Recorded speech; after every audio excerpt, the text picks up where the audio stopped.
Olá, tudo bem com você? A parábola desta semana, focalizada aqui na lição dos jovens, a contexto bíblico, é a dos trabalhadores.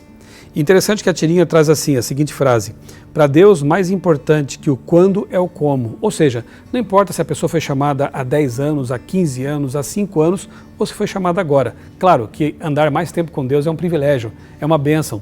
Mas se você não teve esse privilégio no passado e foi chamado agora, Deus promete o mesmo salário para você. Deus promete as mesmas bênçãos para você. Então, se Ele o chamou para servir, para trabalhar pelo semelhante, trabalhar pela igreja, para Jesus, aceite o chamado. Você vai ser grandemente recompensado agora, com paz no coração, com esse senso de realização e, na eternidade, recebendo muitos abraços daqueles por quem você trabalhou. Aceite o chamado, sirva a Deus, não se preocupe tanto com o quando, mas sim com o como. Dedicação completa a Jesus. Nosso ponto de conexão é a palavra, e o texto principal do estudo de hoje é Mateus capítulo 20, do verso 1 ao verso 16. Esta é a famosa parábola dos trabalhadores da vinha. Esta parábola só aparece aqui em Mateus. Inclusive, Mateus 10 vezes conta parábolas para ensinar sobre os valores do reino de Deus. E todas as parábolas começam: o reino dos céus é semelhante a... E essa é uma delas. É interessante que o contexto vai determinar o conteúdo da mensagem. A primeira palavra que aparece aqui é porque, e assim continua a parábola. É uma conjunção explicativa.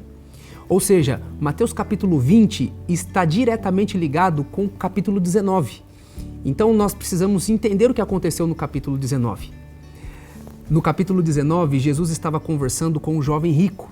E ele desafiou o jovem: vai, vende tudo que tens, dá aos pobres e siga-me. E ele não aceitou o chamado de Jesus, virou as costas e foi embora. E aí entrou Pedro na história. Pedro falou: Senhor, nós tudo te deixamos para te seguir. O que nós vamos ganhar? Perceba que tem um tom de mérito na pergunta de Pedro, né? Nós deixamos tudo, nós estamos te servindo, nós estamos trabalhando. O que vamos ganhar?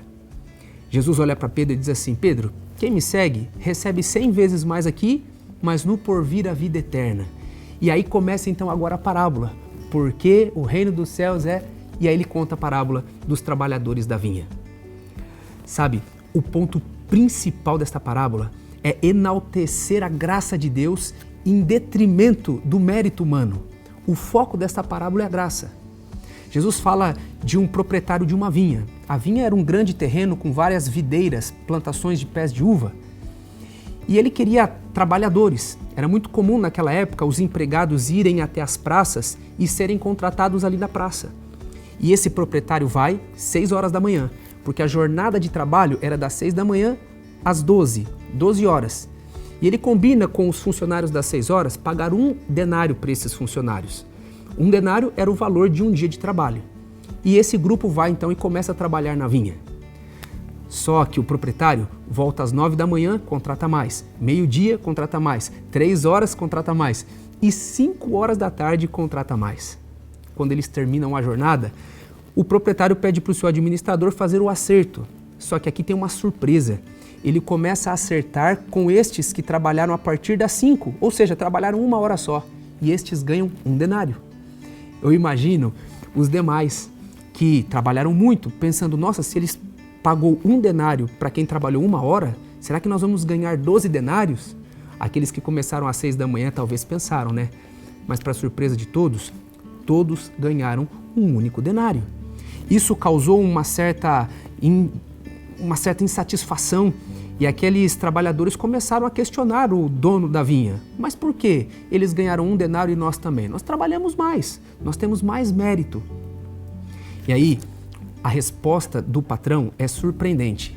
Nós vemos aqui do versículo 13 até o versículo 15 que o proprietário diz assim: olha, eu não sou injusto, eu paguei o que a gente combinou.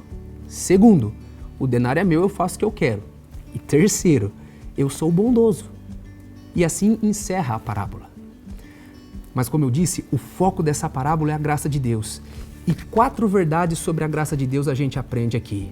A primeira verdade é que a graça de Deus é uma dádiva que não depende dos nossos méritos. aqueles trabalhadores, principalmente os das 5 da tarde, mereciam um denário? Não, mas receberam. Nós não merecemos a graça de Deus, nós não temos méritos para recebermos ela, mas Deus bondosamente nos concede. Então a graça de Deus, ela é independente das nossas obras. Segunda verdade sobre a graça de Deus é que ela oferece muitas oportunidades de salvação. Aquele proprietário foi às 6 da manhã, às 9, ao meio-dia, às 3, às 5, tantas oportunidades chamando pessoas para a sua vinha. Assim é a graça de Deus, que vai oferecendo muitas oportunidades para cada um de nós. A terceira lição sobre a graça é que a graça alcança os melhores e os piores. Pense comigo, aqueles que chegaram às 6 da manhã, eles eram bons, comprometidos com o trabalho, estavam pontualmente, possivelmente trajados adequadamente para o trabalho, os melhores foram contratados. Mas aqueles que foram contratados depois, talvez não estavam na hora certa, não estavam nem aí para o trabalho, ou talvez estavam, mas visivelmente não eram qualificados, eram os piores. Mas o dono da vinha contratou também os piores. A graça de Deus se estende a todos, os melhores e aos piores. E em último lugar, a quarta verdade sobre a graça de Deus, ela alcança até aqueles que já não têm mais nenhuma esperança. Os trabalhadores das 5 da tarde, eles não tinham esperança de serem contratados mais, faltava 1 hora para encerrar o ciclo de trabalho.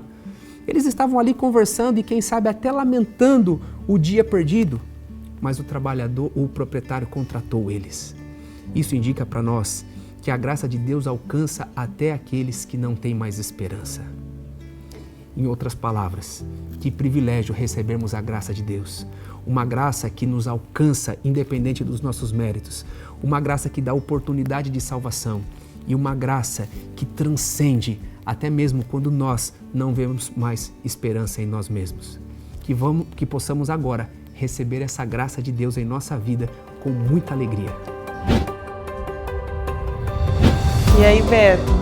Quero saber se você está pronto para servir. Opa, há 15 anos servindo e estamos firmes. Essa parábola me fez pensar muito sobre a qualidade do meu trabalho e o tempo que eu tenho doado para Deus. Às vezes eu penso que essa obrigação, acredito que você também, é de um líder da igreja. Como ele foi escolhido como líder, ele precisa sempre estar ali, moldando, se movimentando, enquanto eu fico somente na plateia. Mas, na verdade, nós fomos escolhidos para um propósito muito maior, que é o de salvar vidas. Todos nós somos chamados para servir. Independente se você tem muito tempo, se você tem pouco tempo, o salário é o mesmo para todos. A nossa lógica seria diferente, mas Deus é aquele que pega a lógica e transforma em outra coisa. É completamente diferente.